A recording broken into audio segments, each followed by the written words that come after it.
मेरे सहयोगी हैं।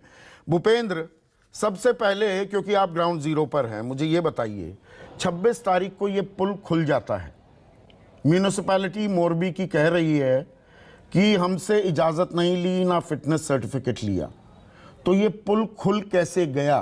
क्या गुजरात सरकार की टूरिज्म साइट पर जहां इंजीनियरिंग मार्वल बताया गया इस पुल को, कोई चेतावनी थी कि अभी मरम्मत जारी है?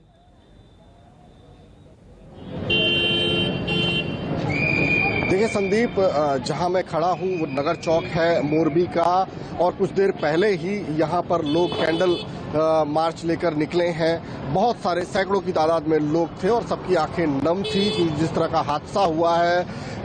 मोरबी जो है एक पुराना दर्द एक बार फिर से उसका ताजा हो गया है। जब यहां पर मच्छू डैम टूटा था, 2000 से ज्यादा जाने जो है वो पानी बहा ले गया था, और एक बार फिर कई जिंदगियों ने जल समाधि ली है यहाँ पर। पुल की अगर मैं बात करूं तो जिस तरह से अभी यहाँ पर पैनल पर बैठे हुए तमाम हमारे जो प्रवक्ता हैं जिस तरह से बातें कह रहे हैं कि एक दूसरे पर इल्जाम थोपने की बात कर रहे हैं, और अगर कनेक्शन भी है तो उसको कल उजागर करने की बात की जा रही है, तो कहीं ना कहीं क्योंकि गुजरात में चुनाव है उसका भी एक कहीं ना कहीं नहीं, मैं सीधा आपसे पूछ रहा हूँ भूपेंद्र, एक सीधा सवाल है मेरा। पुल खुल गया, उसकी जानकारी म्यूनिसिपैलिटी को कैसे नहीं थी? पुल खुलता है, हजारों लोग उस पर जा रहे हैं, तो ये कह देना हमसे इजाजत नहीं ली, ये बड़ा कन्वीनियंट सा आर्ग्यूमेंट दिया जा रहा है। हम इसको फेस वैल्यू पर ले, म्यूनिसिपैलिटी को खबर ही नहीं कि पुल चालू है। जी बिल्कुल, चीफ इंजीनियर संदीप झाला जो कि चीफ इंजीनियर है, यहाँ पर चीफ ऑफिसर है, वो खुद इस बात की पुष्टि कर रहे हैं कि हमें इस बारे में कोई जानकारी नहीं दी गई है, कि तमाम जो औपचारिकताएं हैं वो पूरी कर ली गई थी, इसका स्ट्रक्चरल ऑडिट हो गया था, इसका जो क्लियरेंस सर्टिफिकेट है वो इश्यू कर दिया गया था। इस तरह की कोई जानकारी left hand doesn't know what the right hand is doing, बाएं हाथ को नहीं पता दायां हाथ क्या कर रहा है। और वहां पर जब टिकट काटे जा रहे हैं तो क्या किसी तरह का साइन बोर्ड, जो ये 2 साल पुराने जो वीडियो का जिक्र कर रहे थे सौरभ भारद्वाज, वो भी चल रहा है आजकल सोशल मीडिया पर, आज के दिन वहां कोई बोर्ड थे कि भाई 50 लोगों से ज्यादा, 100 लोगों से ज्यादा एक समय पर पुल पर ना जाएं? क्या इस तरह की एहतियात चेतावनी वहां पर रेखांकित की गई थी? ऐसे बोर्ड लगे हुए थे क्या? ऐसा कोई बोर्ड संदीप जी हमको नहीं दिखा। दूसरी बात कि जिस तरह से इन्होंने प्रेस कॉन्फ्रेंस करके बकायदा ये ऐलान किया था कि ये पुल शुरू करने जा रहे हैं, तो क्या समाचार माध्यमों के जरिए या फिर टीवी मीडिया किसी भी जरिए जो अधिकारी थे उन्हें इस बात की भनक नहीं लगी कि ये पुल हमारी बिना इजाजत के तमाम औपचारिकताएं बाकायदा प्रेस कॉन्फ्रेंस की ना जयसुख पटेल ने, भूपेंद्र, और उसकी रिपोर्टिंग भी हुई कि जयसुख पटेल एमडी औरेवा ग्रुप के प्रेस कॉन्फ्रेंस कर रहे हैं, कह रहे खोल दिया जी पुल, और किसी को नहीं पता लगा। ये रिपोर्ट हुआ था ना गुजरात में अच्छा खासा। बिल्कुल बिल्कुल बिल्कुल संदीप जी, ये रिपोर्ट हुआ था, तमाम प्रेस के लोग वहां पर गए थे, इसकी खबर बनाई गई थी, और मैं ये भी आपको कहना चाहूंगा कि इसका उद्घाटन जयसुख पटेल और उनके परिवार ने किया था, जिसमें एक छोटी बच्ची थी, उनकी बीवी थी।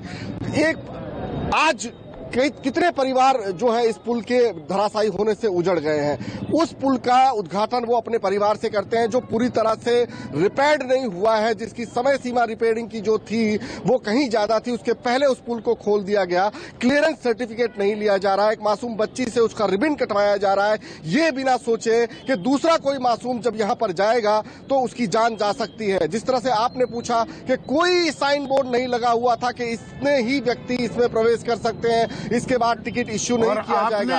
1979 के हादसे का भी जिक्र किया, वो जख्म भी हरे हो गए, जो ये स्थानीय लोग पीछे मोरबी के लोग मैं देख सकता हूं, वो दुखी भी हैं, व्यथित भी हैं। 1439 लोगों की उस वक्त मौत हुई थी। तो उसके बाद तो यहां पर एहतियात के लिए, सुरक्षा के लिए इंतजामात होने चाहिए थे। वो सुरक्षा के इंतजामात क्या कल दिखे जब यह हादसा हुआ 6:15 बजे? कोई इस तरह के संदीप जी इंतजामात नहीं दिखे। ब्रिज पर लोगों का तांता लगा रहता था। दीपावली में वैसे भी गुजरात की कोई भी जगह हो, सार्वजनिक जगह हो, पर्यटक स्थल हो, वहां पर भीड़ होती ही है और ये प्रशासन को अच्छे से पता था कि यहाँ इतनी ज्यादा भीड़ हो रही है। तब भी अमूमन ऐसा होता है कि एक रेस्क्यू बोट जो होती है वो लगातार उस इलाके में गश्त लगा रही होती है जहां पर इस तरह की किसी भी गतिविधि को किसी भी तरह की गतिविधि चल रही होती है। पर्यटक स्थल होता है कि कोई भी हादसा हो तो तुरंत उस तक पहुंचा जा सके।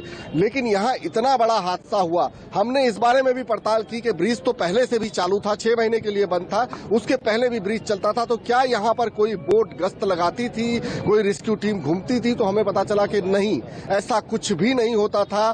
सिर्फ दमकल विभाग को सूचना दी जाती थी अगर कोई यहाँ पर, हालांकि इससे पहले पुल को लेकर मैं बताऊं कि कोई हादसा नहीं हुआ था, लेकिन जब भी कोई नदी से जुड़ी हुई कोई वारदात होती थी, कोई उसमें डूबने की खबर आती थी, तो दमकल विभाग के लोग आते थे, उनको सूचना मिलती थी, उनके गोताखोर आते थे और रेस्क्यू काम किया जाता था। लेकिन दीपावली के मौके पर जब ये पुल खोला गया, 100 लोगों की क्षमता वाले पुल पर 400 लोग एक ही वक्त में सवार हो गए, उसके बावजूद, और ये सिलसिला ऐसा नहीं है कि जिस दिन वारदात मतलब कल ही हुआ है, इसके पहले 12,000 लोगों ने मुलाकात ली है। मतलब ये भीड़ पहले दिन से होनी शुरू हो गई थी संदीप जी, लेकिन उसके बाद भी कॉरपोरेशन को नहीं दिखा।